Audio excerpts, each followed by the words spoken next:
नमस्कार दोस्तों, आप सबों का स्वागत है बिहार बोर्ड मैट्रिक परीक्षा विज्ञान का प्रश्न की ओर। पहला प्रश्न आपको पूछा गया था, वायुमंडल में नाइट्रोजन की मात्रा है। वायुमंडल में नाइट्रोजन की मात्रा है तो 78%। ऑप्शन नंबर सी सही है। अगला प्रश्न आपका प्रश्न है, प्राकृतिक में पृथ्वी पर ऊर्जा का मुख्य स्रोत क्या है।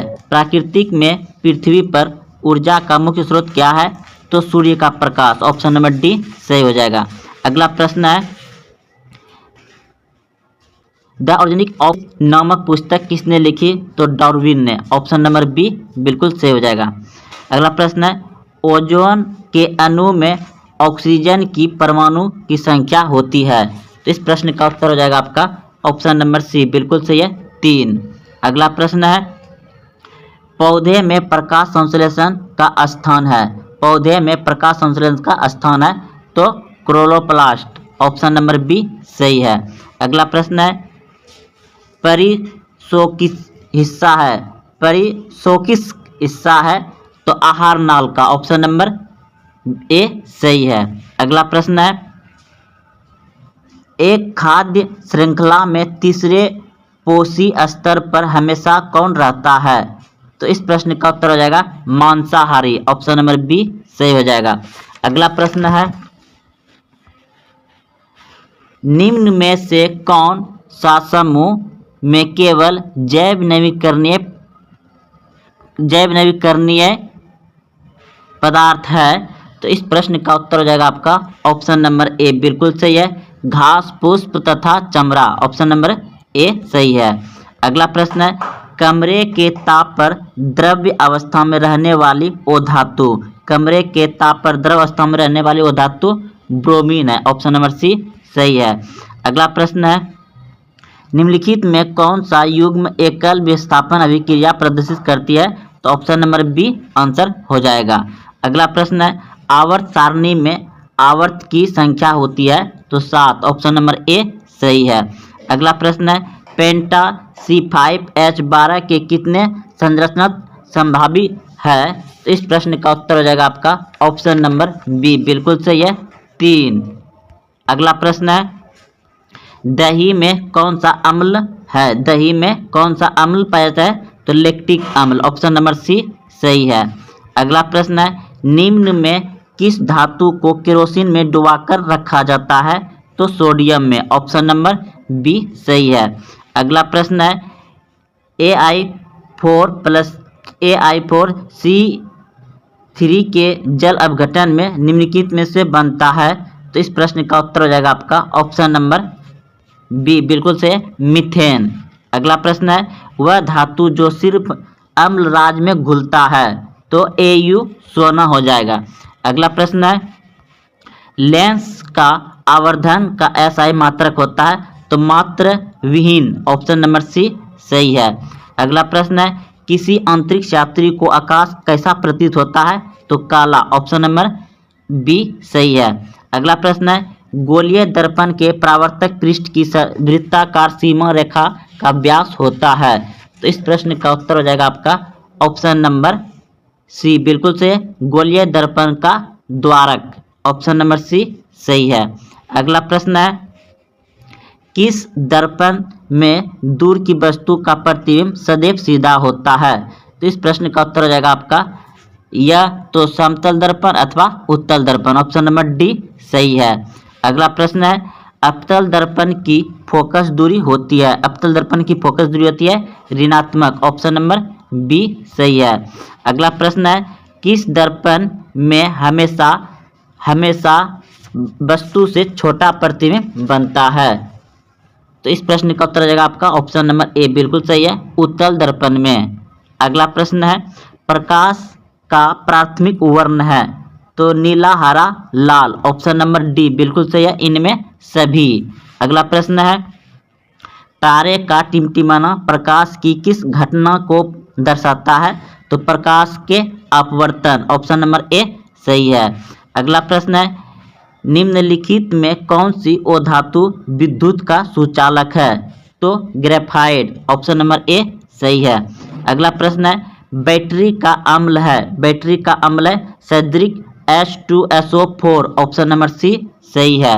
अगला प्रश्न है काली चूना का रासायनिक सूत्र है, काली चूना का रासायनिक सूत्र है तो ऑप्शन नंबर सी बिल्कुल सही है, CaO ऑप्शन नंबर सी सही है। अगला प्रश्न है आयोडीन नमक आयोडीन युक्त नमक है तो इस प्रश्न में उत्तर हो जाएगा आपका ऑप्शन नंबर सी ए और बी दोनों। अगला प्रश्न है प्लास्टर ऑफ पेरिस का रासायनिक नाम है, प्लास्टर ऑफ पेरिस का रासायनिक नाम है तो इस प्रश्न का उत्तर हो जाएगा आपका ऑप्शन नंबर ए बिल्कुल सही है, calcium sulphate option number A सही है। अगला प्रश्न है लॉन्ग टेल किस प्रकार का सूचक है तो गंधनीय सूचक है ऑप्शन नंबर सी सही है। अगला प्रश्न है घरेलू गैस LPG का मुख्य अवयव है तो ब्यूटेन ऑप्शन नंबर बी सही है। अगला प्रश्न है C60 फ्लोरीन की आकृति निम्नलिखित में से कैसी होती है तो फुटबॉल की तरह होती है ऑप्शन नंबर बी सही है। अगला प्रश्न है एक वयस्क मनुष्य में कितने दांत होते हैं तो 32 दांत होते हैं ऑप्शन नंबर बी सही है। अगला प्रश्न है मस्तिष्क उत्तरदायी होता है तो मस्तिष्क उत्तरदायी होता है हृदय संपन्न के लिए, शारीरिक संतुलन के लिए, सोचने के लिए, इनमें सभी ऑप्शन नंबर डी सही हो जाएगा आपका ऑप्शन नंबर डी सही है, इनमें सभी। अगला प्रश्न है ट्रेकोनिया किस जीव का श्वसन अंग है तो दोस्तों इस प्रश्न का उत्तर हो जाएगा आपका ऑप्शन नंबर सी बिल्कुल सही, कॉकरोच। अगला प्रश्न है शरीर में भोजन किस प्रकार की अभिक्रिया होती है तो इस प्रश्न का उत्तर हो जाएगा आपका ऑप्शन नंबर सी बिल्कुल सही, उपचयन। अगला प्रश्न है पूर्ण विकृत अंडाशय कहलाता है तो फल ऑप्शन नंबर पूर्ण विकसित अंडाशय कहलाता है तो फल हो जाएगा ऑप्शन नंबर सी सही है। अगला प्रश्न है एक स्त्री में कौन सा लिंग गुणसूत्र मिलते हैं तो XX मिलते हैं ऑप्शन नंबर बी सही है।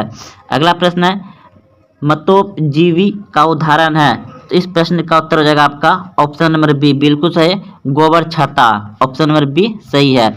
अगला प्रश्न है निम्नलिखित में कौन जीवाश्म ईंधन नहीं है तो इस प्रश्न का उत्तर हो जाएगा ऑप्शन नंबर ए बिल्कुल सही, बायोगैस नहीं है। अगला प्रश्न है टिटरी बांध निर्माण का उद्देश्य क्या है तो ऑप्शन नंबर डी हो जाएगा सही, जल पूर्ति, भूमि सिंचाई, बिजली उत्पादन ऑप्शन नंबर डी सही हो जाएगा।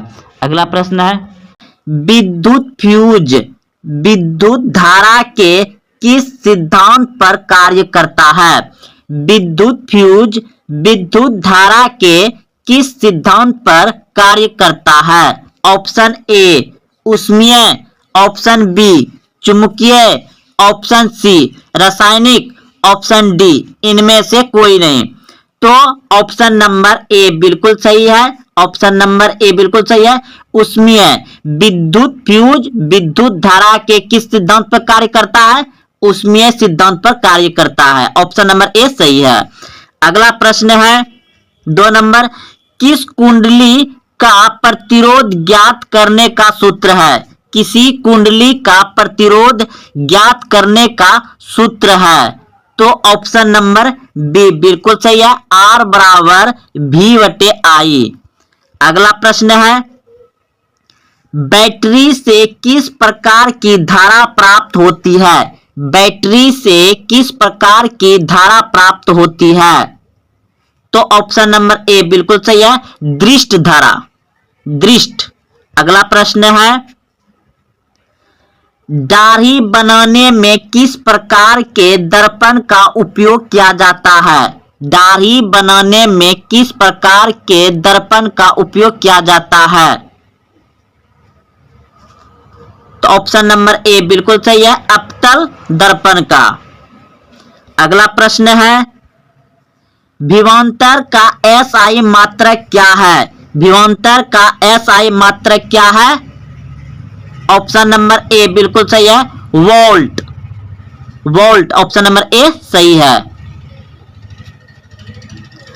प्रकाश के अपवर्तन के कितने नियम हैं, प्रकाश के अपवर्तन के कितने नियम हैं तो ऑप्शन नंबर बी बिल्कुल सही है, प्रकाश के अपवर्तन के 2 नियम है। अगला प्रश्न है 1 वोल्ट कहलाता है? 1 वोल्ट कहलाता है। तो ऑप्शन नंबर बी बिल्कुल सही है, 1 जूल बटे कूलम। 1 जूल बटे कूलम। अगला प्रश्न है, श्वसन किस प्रकार की रासायनिक अभिक्रिया है? श्वसन किस प्रकार की रासायनिक अभिक्रिया है? तो ऑप्शन नंबर ए बिल्कुल सही है, उपचयन। अगला प्रश्न है, कौन विद्युत का सर्वोत्तम सुचालक है? कौन विद्युत का सर्वोत्तम सुचालक है? तो एजी चांदी। एजी चांदी। अगला प्रश्न है, आवर्त सारणी के उग्र स्तंभ को कहा जाता है? आवर्त सारणी के उग्र स्तंभ को कहा जाता है? तो वर्ग कहा जाता है। ऑप्शन नंबर ए सही है, वर्ग।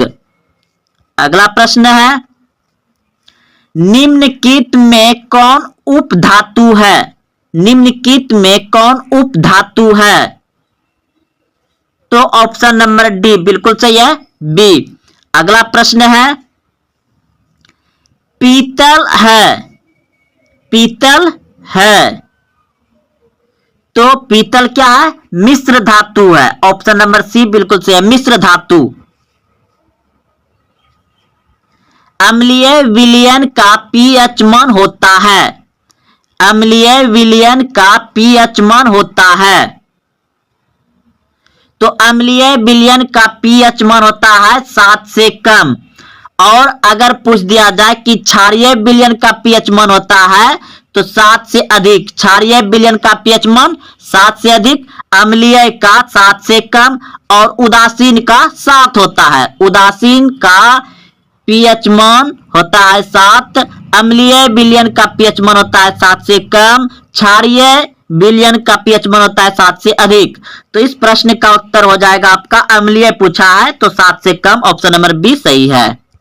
अगला प्रश्न है, सरलतम हाइड्रोकार्बन है? सरलतम हाइड्रोकार्बन है? तो मीथेन। ऑप्शन नंबर ए सही है, मीथेन। अगला प्रश्न है, कूटपात किसमें पाया जाता है? कूटपात किसमें पाया जाता है? तो अमीमा में। ऑप्शन नंबर सी बिल्कुल सही है, कूटपात किसमें पाया जाता है? अमीमा में। अगला प्रश्न है, पुष्पी पौधों में लैंगिक जनन होता है? पुष्पी पौधों में लैंगिक जनन होता है? तो फूलों में। ऑप्शन नंबर बी बिल्कुल सही है, फूलों में। प्रश्न है, निम्न में कौन उत्सर्जी अंग है? निम्न में कौन उत्सर्जी अंग है? तो ऑप्शन नंबर ए बिल्कुल सही है, वृक्क। वृक्क उत्सर्जी अंग है। वृक्क उत्सर्जी अंग है। अगला प्रश्न है, शुक्राणु बनता है? शुक्राणु बनता है? तो वृषण में। ऑप्शन नंबर ए सही है। अगला प्रश्न है, निम्न में कौन प्राकृतिक संसाधन नहीं है? निम्न में कौन प्राकृतिक संसाधन नहीं है? तो ऑप्शन नंबर डी बिल्कुल सही है, प्राकृतिक संसाधन नहीं है। निम्न में कौन प्राकृतिक संसाधन नहीं है? तो जीवधारी। ऑप्शन नंबर डी सही है, जीवधारी। इंसुलिन की कमी से होता है? इंसुलिन की कमी से होता है मधुमेह रोग। ऑप्शन नंबर सी बिल्कुल सही है, मधुमेह रोग होता है इंसुलिन की कमी से। इंद्रधनुष का बनना किस परिघटना पर आधारित है? इंद्रधनुष का बनना किस परिघटना पर आधारित है? तो प्रकाश का वर्ण विक्षेपण। ऑप्शन नंबर सी सही है। अगला प्रश्न है आपका, किस दर्पण से वस्तु का बड़ा प्रतिबिंब बनता है? किस दर्पण से वस्तु का बड़ा प्रतिबिंब बनता है? तो ऑप्शन नंबर बी बिल्कुल सही है, अवतल दर्पण से वस्तु का बड़ा प्रतिबिंब बनता है। अगला प्रश्न है आपका, निम्न में से कौन सा पदार्थ लेंस बनाने के लिए प्रयुक्त नहीं किया जा सकता है। निम्न में से कौन सा पदार्थ लेंस बनाने के लिए प्रयुक्त नहीं किया जा सकता है? तो इस प्रश्न का उत्तर हो जाएगा आपका ऑप्शन नंबर डी, बिल्कुल सही है, मिट्टी। मिट्टी का प्रयोग नहीं किया जाता है। प्रश्न आपका, जब प्रकाश की किरण हवा से कांच में प्रवेश करती है तो मुड़ जाती है।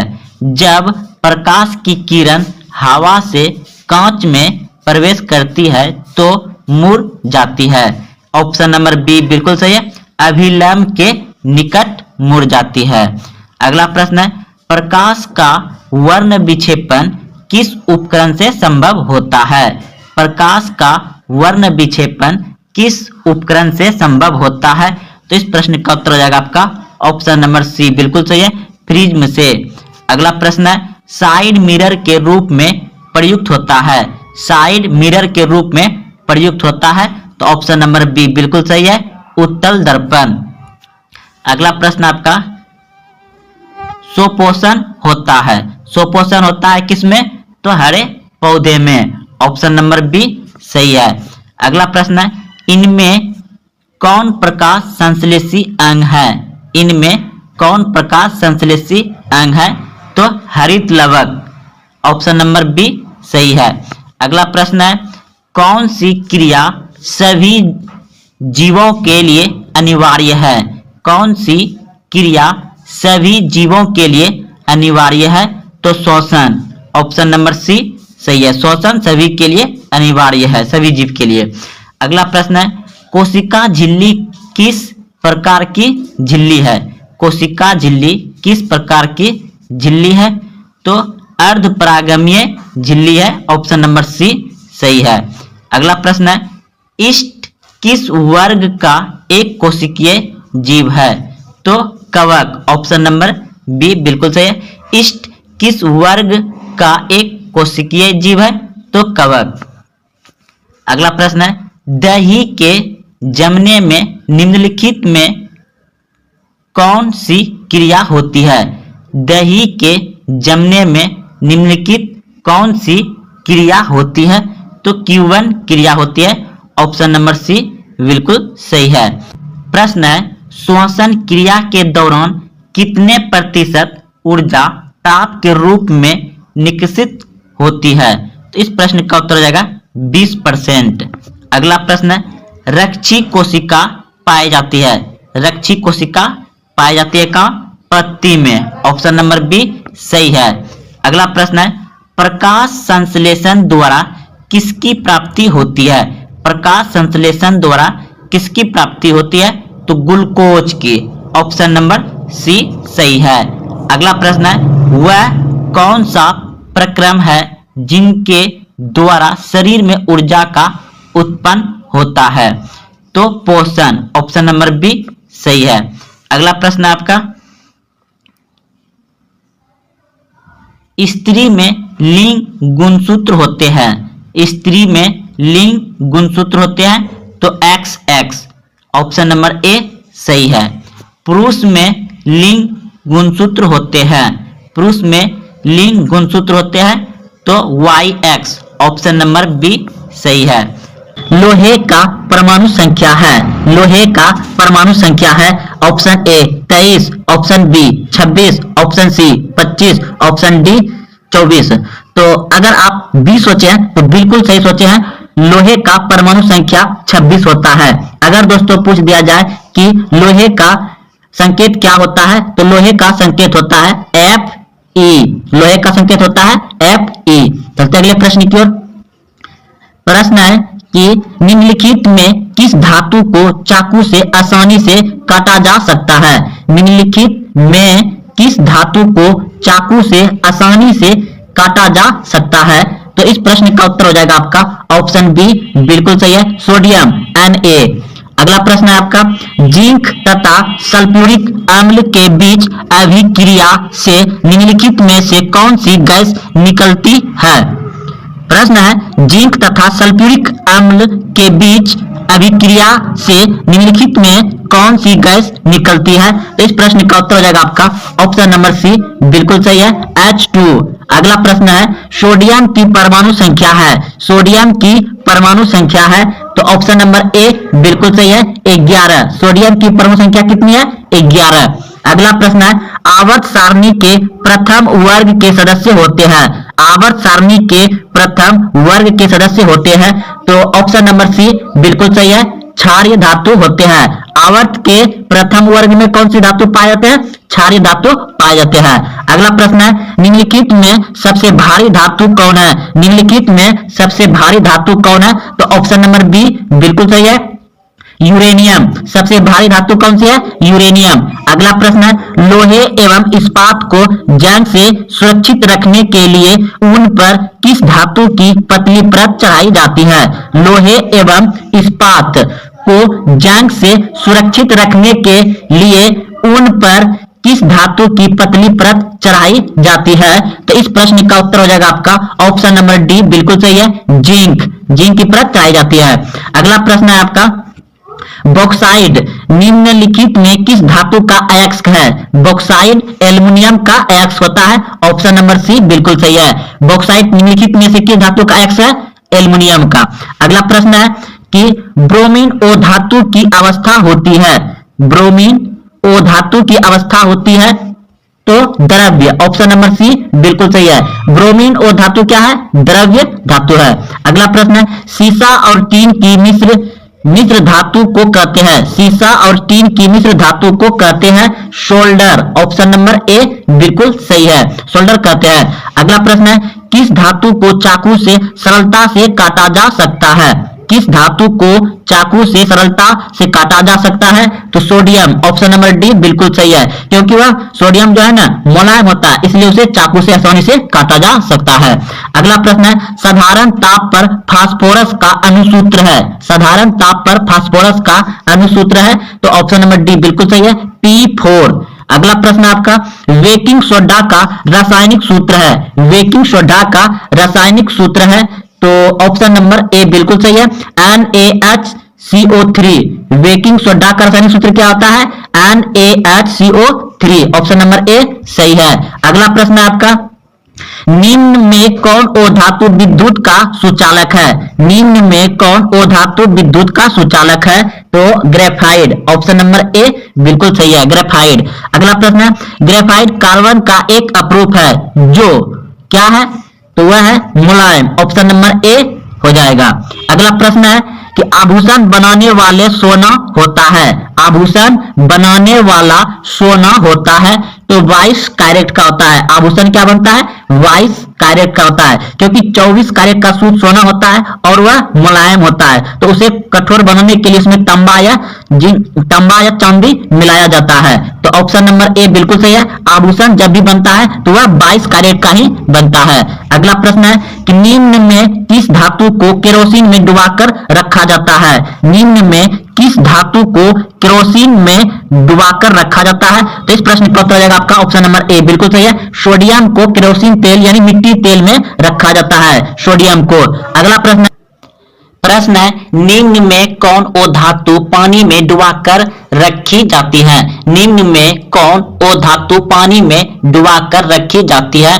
तो इस प्रश्न का उत्तर आ जाएगा ऑप्शन नंबर ए बिल्कुल सही है, श्वेत फास्फोरस। श्वेत फास्फोरस को पानी में डुबाकर रखी जाती है। अगला प्रश्न आपका अम्लीय वर्षा के जल का पीएच मान क्या होना चाहिए? अम्लीय वर्षा के जल का पीएच मान क्या होना चाहिए? तो ऑप्शन नंबर बी बिल्कुल सही है, अम्लीय यानी कि 7 से कम, तो 5.6 से कम, 5.6 से कम होना चाहिए, ऑप्शन नंबर बी सही है। अगला प्रश्न है कि चींटी के डंक एक अम्ल छोड़ जाते हैं जिनके कारण जलन एवं दर्द का अनुभव होता है, यह अम्ल निम्नलिखित में से कौन है?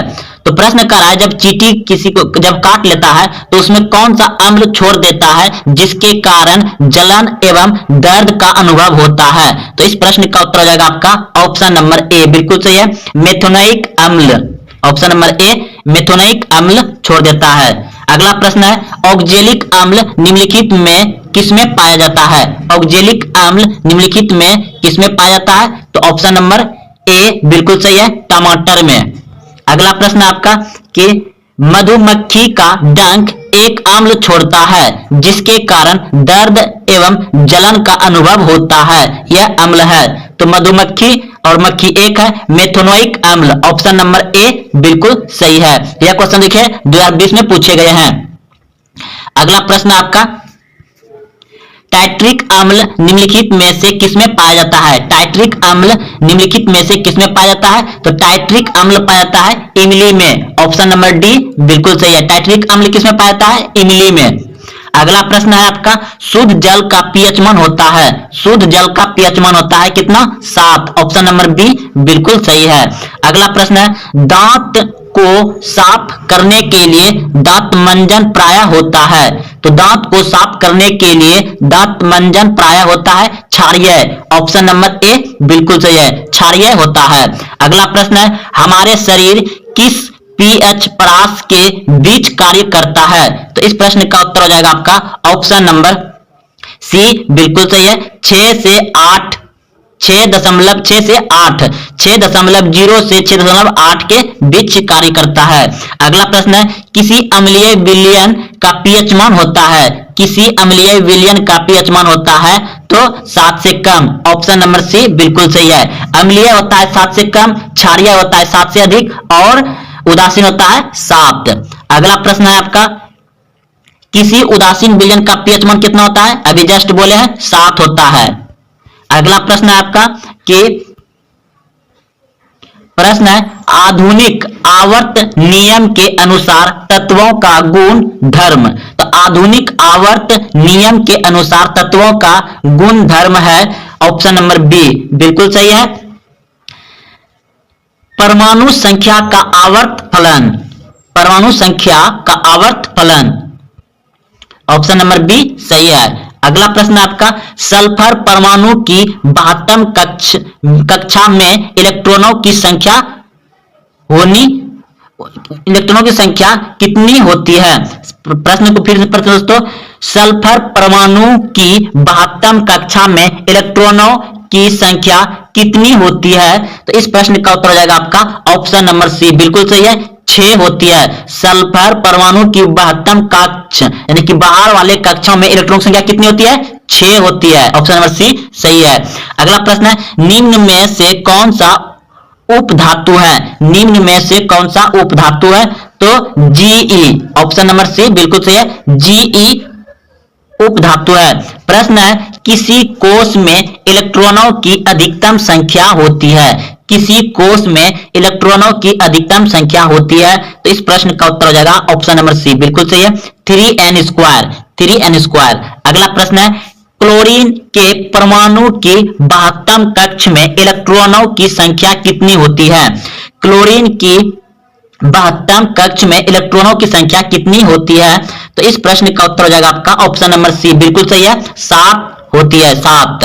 अगला प्रश्न है आवर्त सारणी में किस वर्ग में ऊपर से नीचे आने पर तत्व की धात्विक गुण क्या होती है? प्रश्न कर रहा है कि आवर्त सारणी में किसी वर्ग में ऊपर से नीचे आने पर तत्व के धात्विक गुण क्या होती है? तो इस प्रश्न का उत्तर हो जाएगा बढ़ता है। धात्विक गुण क्या होता है? बढ़ता है। जब हम ऊपर से नीचे आएंगे किसी आवर्त सारणी में तो तत्व का गुण धर्म जो होगा वो बढ़ता है। ऑप्शन नंबर ए सही है। अगला प्रश्न आपका कि वर्ग 1 के तत्व कहलाते हैं। वर्ग 1 के तत्व कहलाते हैं क्षार्य धातु। ऑप्शन नंबर ए बिल्कुल सही, बी बिल्कुल सही है। वर्ग 1 के तत्व क्या कहलाते हैं? क्षार्य धातु। ऑप्शन नंबर बी बिल्कुल सही है। अगला प्रश्न है द्वितीय आवर्त में तत्वों के लिए कौन सा रोल महत्तम सेल है? तो इस प्रश्न का उत्तर हो जाएगा आपका ऑप्शन नंबर सी बिल्कुल सही है, एम सेल। अगला प्रश्न है 1 पीएम यानी पिकोमीटर, 1 पिकोमीटर बराबर होता है, 1 पिकोमीटर बराबर होता है 10 पे पावर माइनस 12 मीटर होता है, 1 पिकोमीटर बराबर। अगला प्रश्न है आधुनिक आवर्त सारणी में 36 कतारों की संख्या है। आधुनिक आवर्त सारणी में 36 कतारों की संख्या है तो ऑप्शन नंबर सी बिल्कुल सही है, 16। अगला प्रश्न है, आवर्त सारणी में कितने वर्ग है? आवर्त सारणी में कितने वर्ग है? तो 18 वर्ग है। आवर्त सारणी में कितने वर्ग है? 18। अगला प्रश्न है, अक्रिय अक्रिय तत्व कौन है? अक्रिय तत्व कौन है? तो इस प्रश्न का उत्तर हो जाएगा आपका ऑप्शन नंबर बी, बिल्कुल सही है, हीलियम। अक्रिय तत्व कौन सा है? हीलियम। अगला प्रश्न है, रंपा विद्रोह हुआ। रंपा विद्रोह कब हुआ? तो रंपा विद्रोह हुआ था 1916 ईस्वी में। रंपा विद्रोह कब हुआ था? 1916 ईस्वी में।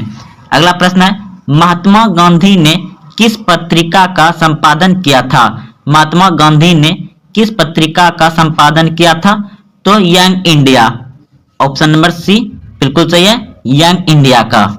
अगला प्रश्न है, गदर पार्टी की स्थापना किसने और कब की? गदर पार्टी की स्थापना किसने और कब की? तो इस प्रश्न का उत्तर हो जाएगा लाला हरदयाल 1913 ईस्वी में गदर पार्टी की स्थापना की थी। अगला प्रश्न है, जलियांवाला बाग हत्याकांड किस तिथि को हुआ था? 13 अप्रैल 1919 ईस्वी को हुआ था। अगला प्रश्न है, लखनऊ समझौता किस वर्ष हुआ? लखनऊ समझौता किस वर्ष हुआ?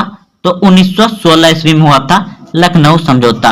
अगला प्रश्न है आपका कि बोल्शेविक क्रांति कब हुई थी?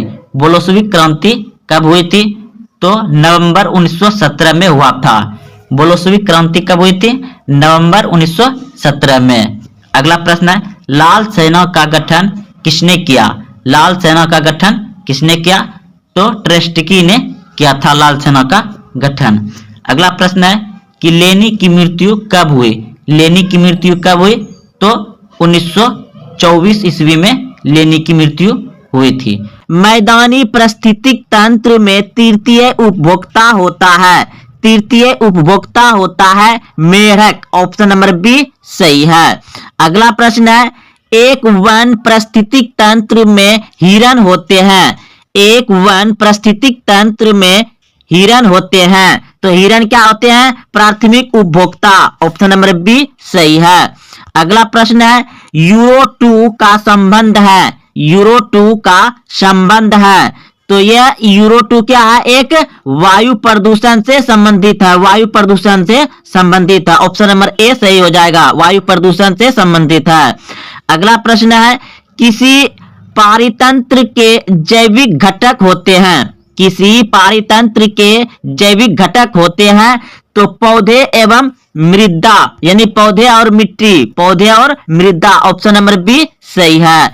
अगला प्रश्न है, डेंगू उत्पन्न करने वाले मच्छर किस तरह के जल में रहते हैं?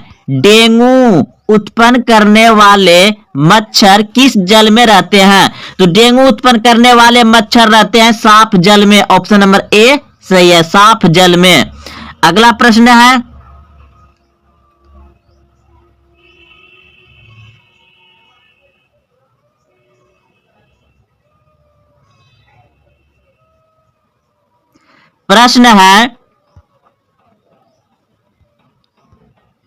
प्रश्न है, निम्न में कौन आयनिक यौगिक है? निम्न में कौन आयनिक यौगिक है? तो KCl। ऑप्शन नंबर सी सही है। अगला प्रश्न है, किस धातु को केरोसिन में डुबाकर रखते हैं? किस धातु को केरोसिन में डुबाकर रखते हैं? तो सोडियम को रखते हैं। सोडियम यानी Na। ऑप्शन नंबर ए सही है। और सोडियम जो है ना, ये मुलायम होता है, पनीर की तरह। पनीर की तरह मुलायम होता है और इसे चाकू से आसानी से काटा जा सकता है। तो आप लोग अच्छे से समझ गए किस धातु को केरोसिन में डुबा कर रखा जाता है। तो सोडियम यानी Na को, और ये पनीर की तरह मुलायम होता है, इसे चाकू से काटा जा सकता है। अगला प्रश्न है, एल्युमिनियम का प्रमुख अयस्क है। एल्युमिनियम का प्रमुख अयस्क है। तो एल्युमिनियम का प्रमुख अयस्क है बॉक्साइड। ऑप्शन नंबर सी सही है। आप सभी बहुत अच्छे से जानते थे, बॉक्साइड। अगला प्रश्न है, किस धातु को जल में डुबाकर रखते हैं? किस धातु को जल में डुबाकर रखते हैं? तो फास्फोरस कौन सा फास्फोरस? श्वेत फास्फोरस को जल में डुबाकर रखते हैं, श्वेत फास्फोरस को। अगला प्रश्न है, निम्नलिखित में कौन उपधातु है? निम्नलिखित में कौन उपधातु है? तो Sb, याद रखिएगा Sb जो है कि उपधातु है।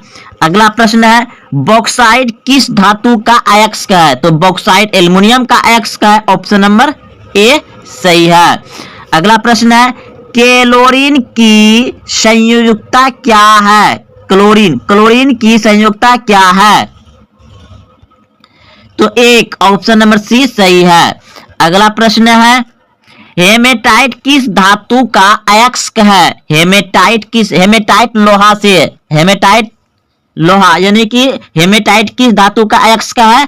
तो लोहा, ऑप्शन नंबर ए सही है। अगला प्रश्न है, सल्फाइड अयस्क के रूप में पाए जाने वाला मुख्य धातु है। सल्फाइड अयस्क के रूप में पाए जाने वाले मुख्य धातु है तो जिंक और कॉपर, और जिंक और कॉपर यानी ऑप्शन नंबर ए सही हो जाएगा, ऑप्शन नंबर ए सही है, जिंक और कॉपर। अगला प्रश्न है, गैलेना किस धातु का अयस्क है? गैलेना किस धातु का अयस्क है? तो लेड यानी सीसा का अयस्क है गैलेना। गैलेना किस धातु का अयस्क है? लेड यानी सीसा। अगला प्रश्न है, निम्नलिखित में कौन सी धातु अपने लवणों से लोहा द्वारा विस्थापित हो सकती है? तो ऑप्शन नंबर हो जाएगा इसका डी, तांबा। अगला प्रश्न है, किस धातु को चाकू से सरलता से काटा जा सकता है? किस धातु को, देखिए अब आगे रुकिए थोड़ा, पीडीएफ यहां से, हाँ आते हैं, यहां से आइए। तो अभी आप ये सभी प्रश्न पढ़ चुके हैं कि हेमेटाइट किस धातु का अयस्क है? तो लोहा से सल्फर अयस्क के रूप में पाए जाने वाला मुख्य धातु है तो कॉपर और जिंक। गैलेना किस धातु का अयस्क है? लेड का। अब आगे बढ़ते हैं, हाँ तो यहां से प्रश्न है, निम्नलिखित में कौन सी धातु अपने लवणों से लोहे द्वारा विस्थापित है? तो हो जाएगा आपका ऑप्शन नंबर डी, बिल्कुल सही है, तांबा, ऑप्शन नंबर डी सही हो जाएगा, तांबा। अगला प्रश्न है, किस धातु को चाकू से सरलता से काटा जा सकता है? किस धातु को चाकू से सरलता से काटा जा सकता है? तो उत्तर पर है सोडियम, ऑप्शन नंबर डी सही हो जाएगा, सोडियम यानी Na।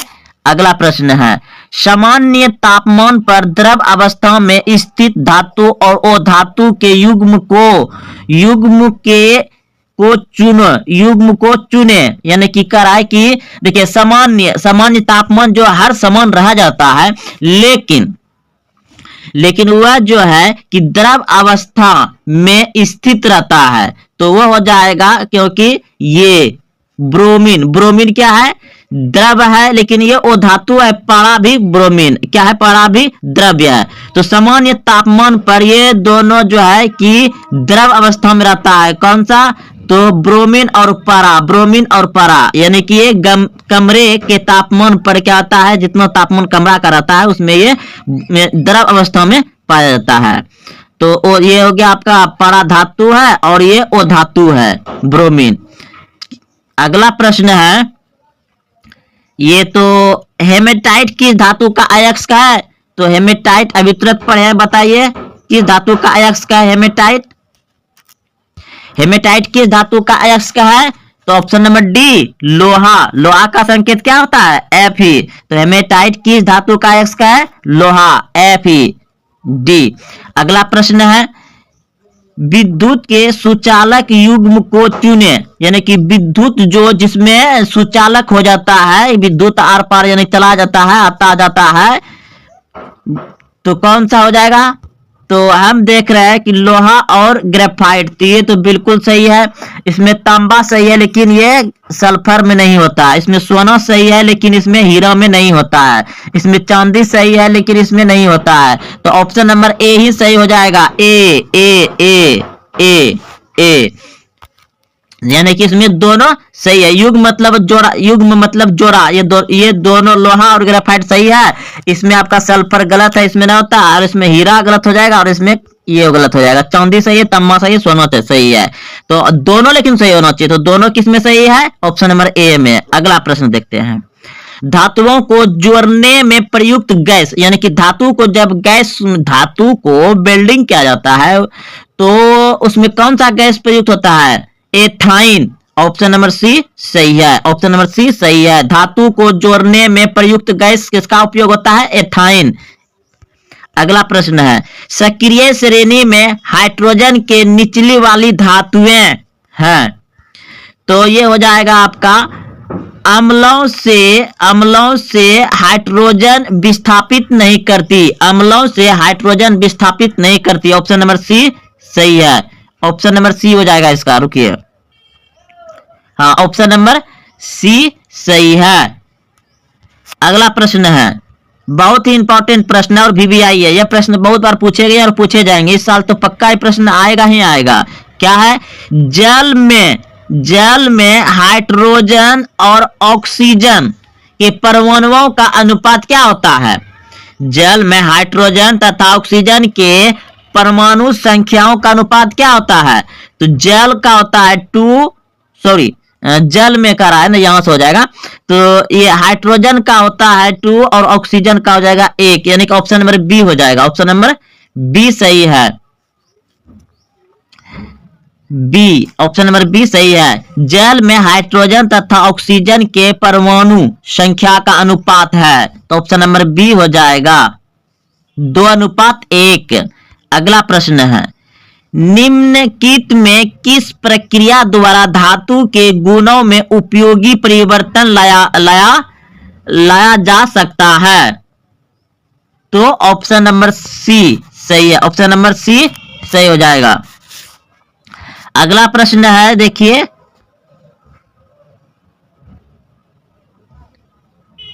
हाँ प्रश्न है, निम्नलिखित में कौन ओ धातु है? निम्नलिखित में कौन ओ धातु है?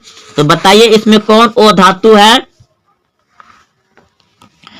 तो ओ धातु है, निम्नलिखित में कौन ओ धातु है? तो ऑप्शन नंबर ए सही हो जाएगा, Fe लोहा।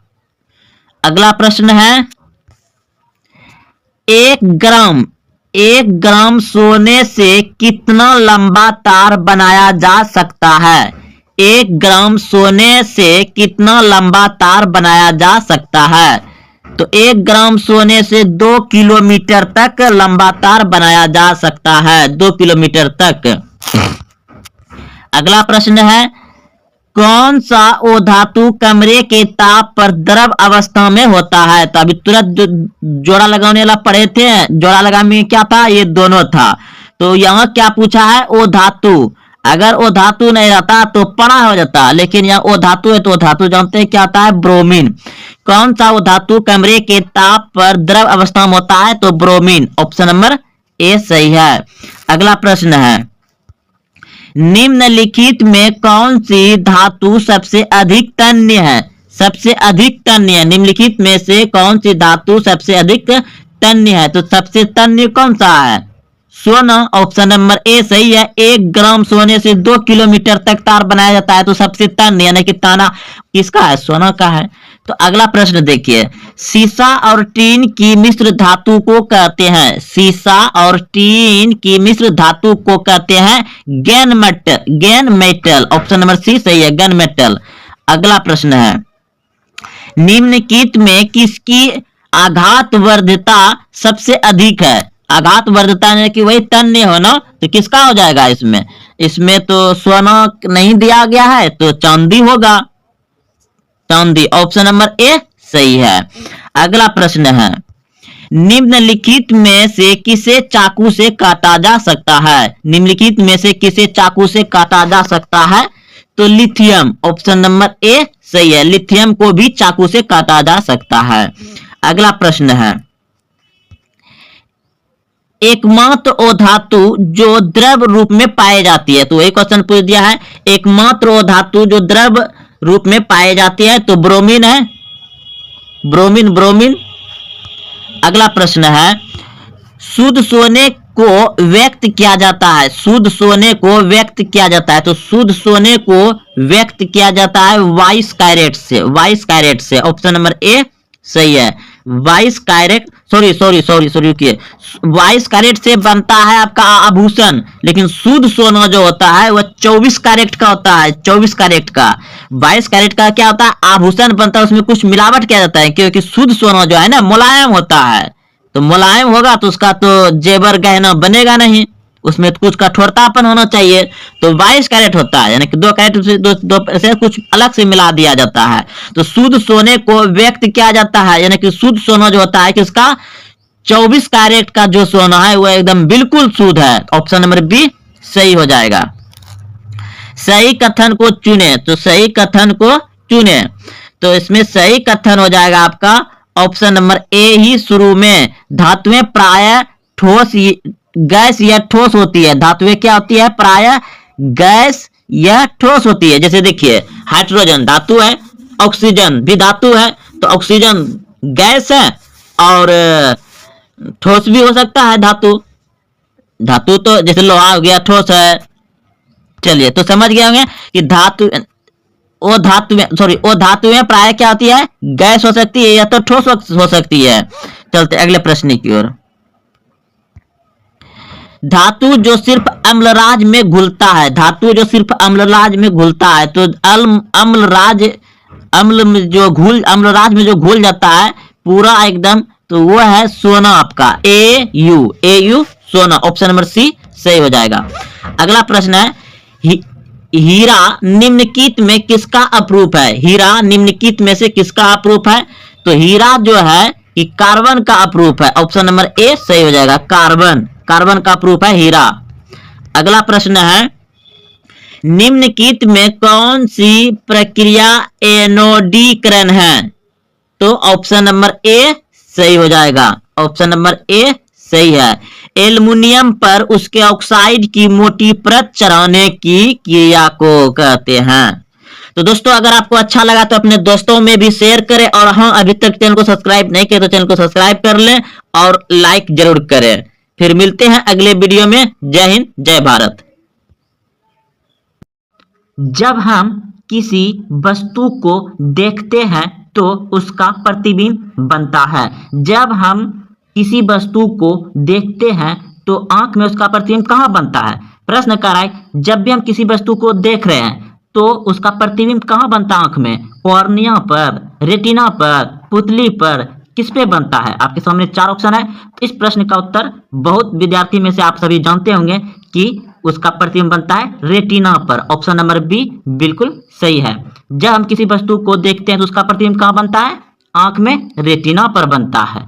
अगला प्रश्न देखिए, जब आंख बहुत दूर की वस्तु पर फोकस की जाती तो सिलियरी मांसपेशियां क्या करता है, सबसे कम तनाव में रहती है, थोड़ा तनाव में रहती है, सबसे अधिक तनाव में रहती है, या तनाव में नहीं रहती है। तो इस प्रश्न का उत्तर हो जाएगा जब आंख बहुत दूर की वस्तु पर फोकस की जाती है तो सिलियरी मांसपेशियां सबसे कम तनाव में रहती है। ऑप्शन नंबर ए यानी को बिल्कुल सही है। अगला प्रश्न है कि निकट दृश्य वाली आंख किन वस्तुओं को साफ साफ देख सकता है। यानी प्रश्न कर रहा है कि जिस व्यक्ति को निकट दृष्टि दोष है, निकट दृष्टि दोष है, उसको कह दिया डॉक्टर ने इसको निकट दृष्टि दोष है, तो वह किन वस्तु को साफ साफ देख सकता है, तो वह नजदीक की ही वस्तु को साफ साफ देख सकता है। दोस्तों याद रखिएगा, निकट इस वस्तु को साफ साफ देख सकता है, निकट इस वस्तु को ही साफ साफ देख सकता है निकट दृष्टि दोष वाले व्यक्ति।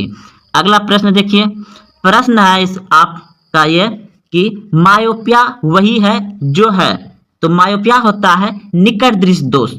ऑप्शन नंबर ए बिल्कुल सही है। अगला प्रश्न है आपका 7 नंबर, हाइपरमेट्रोपिया वही है जो है, तो इस प्रश्न का उत्तर होगा आपका ऑप्शन नंबर बी बिल्कुल सही है। दीर्घ दृष्टि दोष जो होता है दीर्घ दृष्टि दोष में आता है। अगला प्रश्न देखिए, प्रश्न है नेत्र के किस दोष को दूर करने के लिए अवतल लेंस का व्यवहार किया जाता है। नेत्र के किस दोष को दूर करने के लिए अवतल लेंस का व्यवहार किया जाता है? तो इस प्रश्न का उत्तर होगा आपका ऑप्शन नंबर ए बिल्कुल सही है, निकट दृश्य दोष। निकट दृश्य दोष के लिए अवतल लेंस का व्यवहार किया जाता है।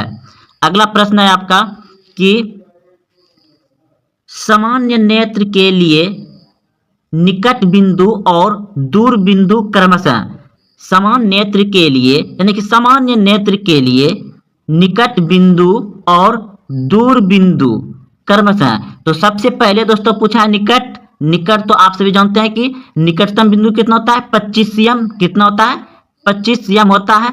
और दूर बिंदु यानी कि अधिकतम कितना होता है अनंत होता है।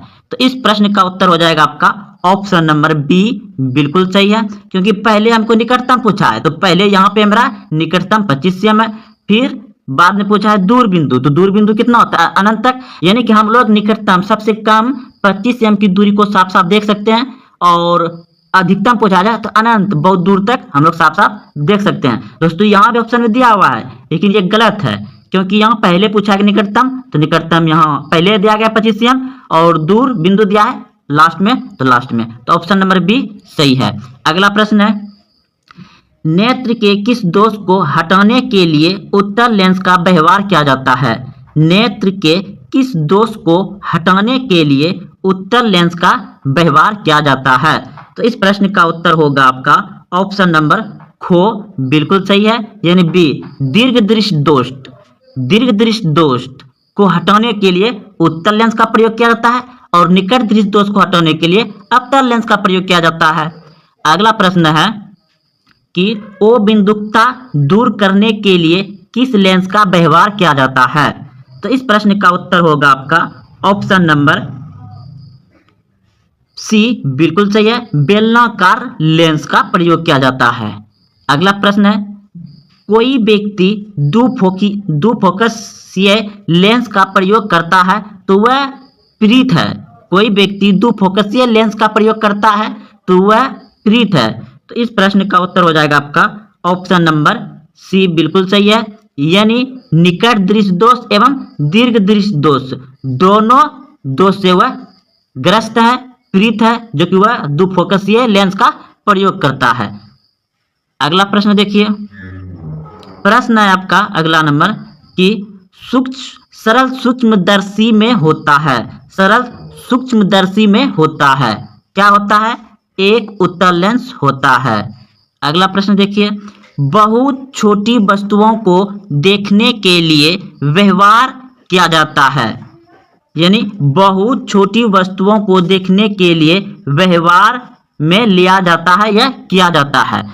तो इस प्रश्न का उत्तर हो जाएगा आपका ऑप्शन नंबर सी, यानी गो बिल्कुल सही। सूक्ष्मदर्शी का, बहुत छोटी छोटी वस्तु को देखने के लिए हमें किसका प्रयोग करते हैं? सूक्ष्मदर्शी का। अगला प्रश्न है आपका कि बहुत दूर की वस्तु का विवरण देखने के लिए व्यवहार किया जाता है। तो इस प्रश्न का उत्तर हो जाएगा आपका ऑप्शन नंबर ए, यानी को बिल्कुल सही है, दूरबीन का। बहुत दूर की वस्तु का विवरण देखने के लिए व्यवहार किया जाता है दूरबीन का, और छोटी सी छोटी वस्तु को देखने के लिए व्यवहार किया जाता है किसका? सूक्ष्मदर्शी का। तो इस प्रश्न का उत्तर ऑप्शन नंबर ए था, दूरबीन। अगला प्रश्न देखिए, प्रश्न है आपका कि संयुक्त सूक्ष्मदर्शी में दो उत्तल लेंस होते हैं, वस्तु की ओर वाला लेंस कहलाता है। तो क्या कहलाता है? अभिदृश्यांक कहलाता है। अगला प्रश्न देखिए, प्रश्न है कि बिग बैंग सिद्धांत किसने बताया? बिग बैंग सिद्धांत किसने बताया? इस प्रश्न का उत्तर हो जाएगा आपका ऑप्शन नंबर ए बिल्कुल सही है, गैलीलियो ने। अगला प्रश्न है निम्नलिखित में किसका केंद्र पर सूर्य है? निम्नलिखित में किसके केंद्र पर सूर्य है? तो इस प्रश्न का उत्तर होगा आपका ऑप्शन नंबर गो बिल्कुल सही है, यानी सी नंबर, सौर मंडल के।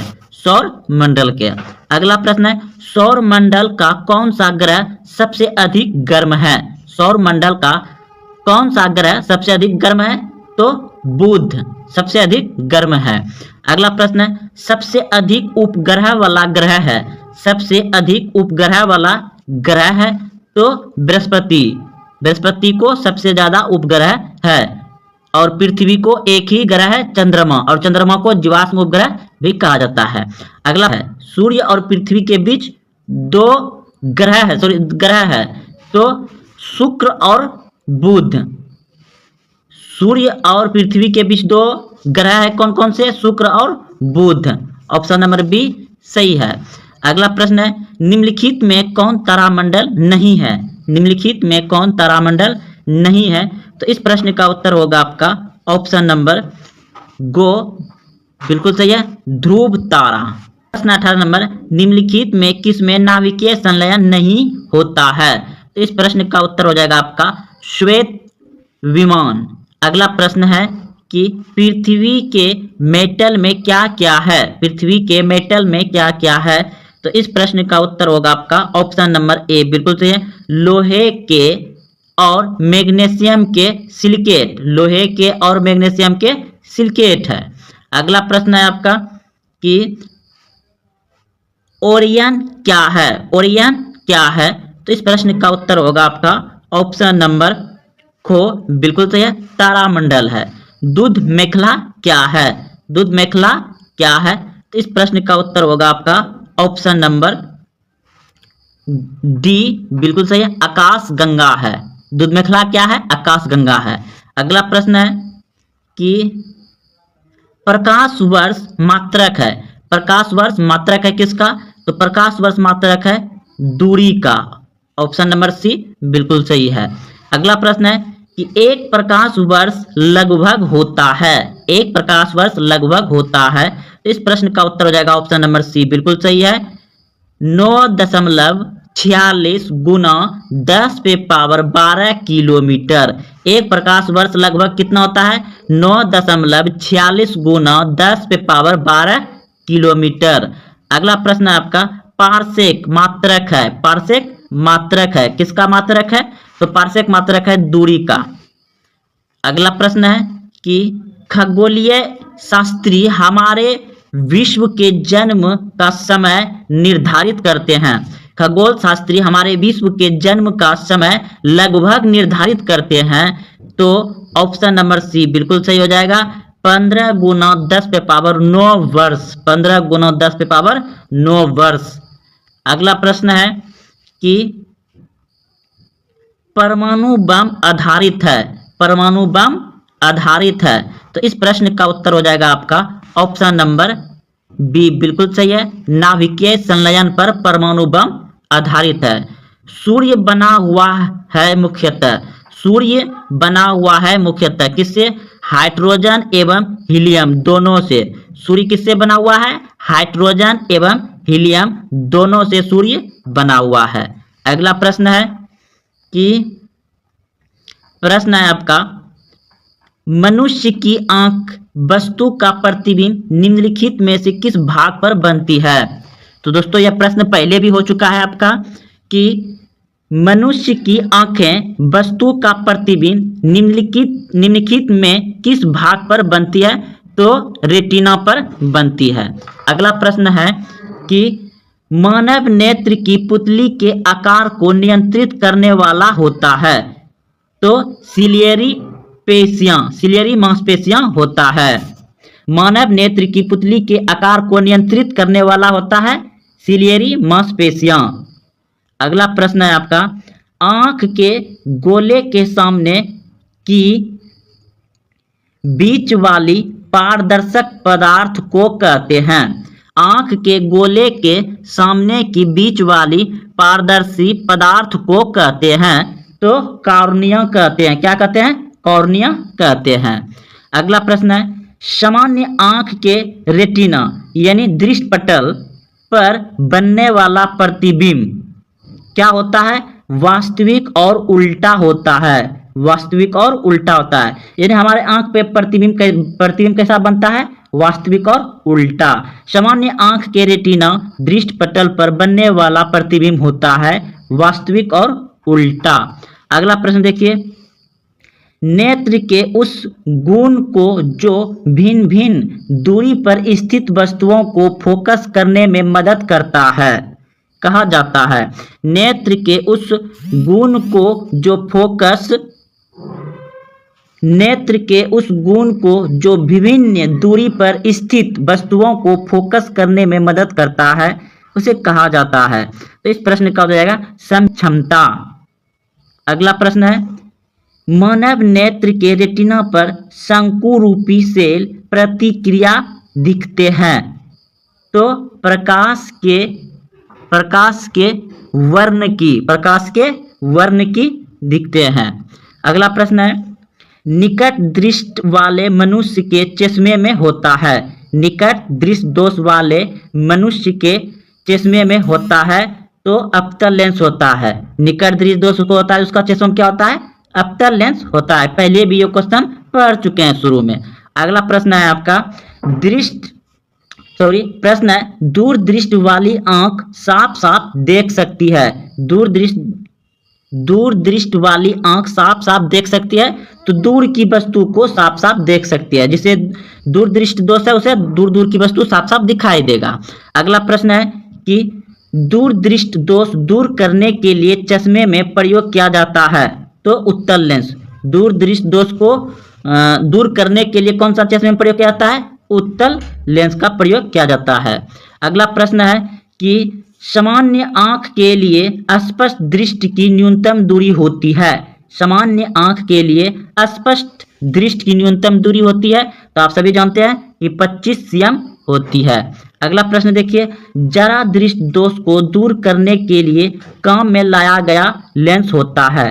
जरा दृष्टि दोष को दूर करने के लिए काम में लाया जाने वाला लेंस होता है तो इस प्रश्न का उत्तर हो जाएगा आपका दुफोकसीय लेंस। जरा दृष्टि दोष में कौन सा लेंस प्रयोग किया जाता है? दुफोकसीय लेंस प्रयोग किया जाता है। अगला प्रश्न है आपका, किस दृष्टि दोष के निवारण के लिए अवतल लेंस का प्रयोग किया जाता है? किस दृष्टि दोष के निवारण के लिए अवतल लेंस का प्रयोग किया जाता है? तो निकट दृष्टि दोष के लिए अवतल लेंस का प्रयोग किया जाता है। चलते दोस्तों अगले प्रश्न की ओर। तो दोस्तों यह प्रश्न था, बहुत अच्छे प्रश्न है। अगर आपको अच्छा लगा है तो अपने दोस्तों में शेयर जरूर करें। प्रश्न है कि आपका उत्तल दर्पण से बना प्रतिबिंब होता है? उत्तल दर्पण से बना प्रतिबिंब होता है हमेशा सीधा। उत्तल दर्पण से बना प्रतिबिंब होता है हमेशा सीधा।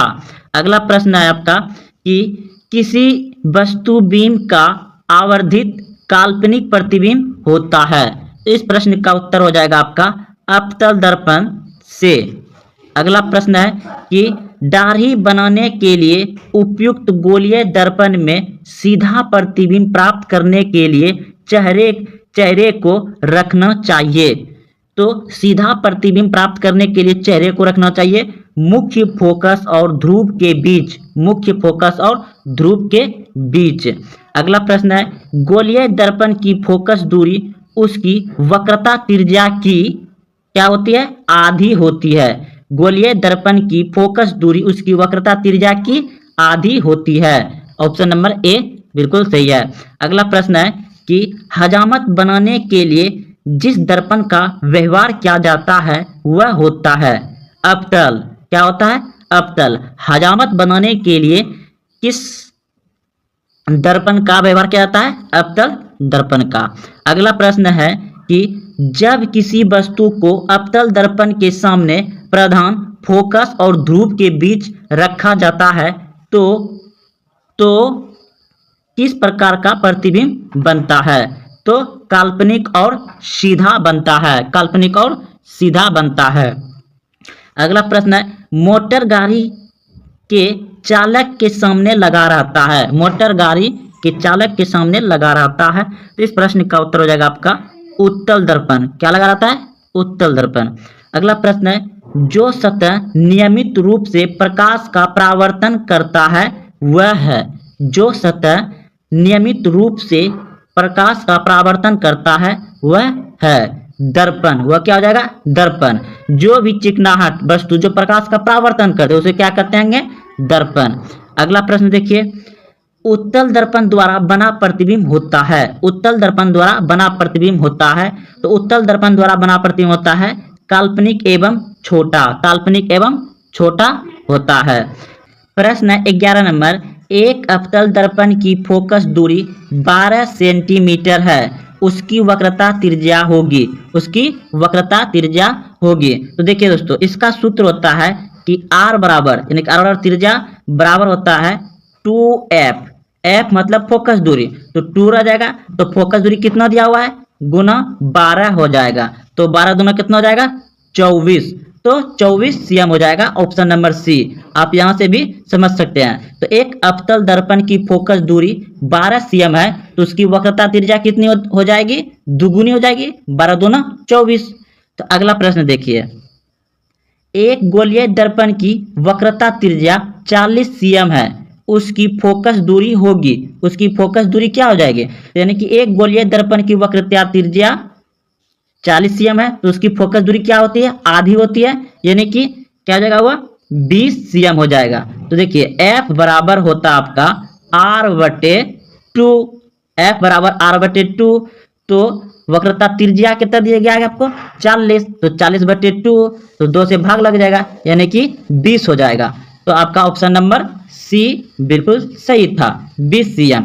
अगला प्रश्न देखिए, 10 cm फोकस दूरी वाले एक अवतल दर्पण के सामने 20 cm की दूरी पर एक व्यक्ति बीम रखने पर प्रतिबिंब बनेगा, तो दर्पण के वक्रता केंद्र पर बनेगा। ऑप्शन नंबर ए बिल्कुल सही है। अगला प्रश्न आपका, एक गोलीय दर्पण से 5 cm की दूरी पर रखी एक वस्तु बीम का प्रतिबिंब दर्पण में 30 cm की दूरी पर उसी ओर बनाता है जिस ओर वस्तु बीम है, तो आवर्धन है। तो इस प्रश्न का उत्तर देखिए, आपका आवर्धन बराबर सूत्र होता है, यानी m बराबर सूत्र होता है -v/u, तो v/u कितना आपका -5, तो माइनस माइनस कर जाएगा, 56 यानी कि यहाँ पे दिया गया आपको कि m बराबर v/u, तो आप 30u/v का फॉर्मूला बैठा करके आराम से निकाल सकते हैं, -6 आ जाएगा। अब अगला प्रश्न देखिए, अवतल दर्पण है, अवतल दर्पण क्या है, अवसारी है, अवतल दर्पण क्या है, अवसारी दर्पण है।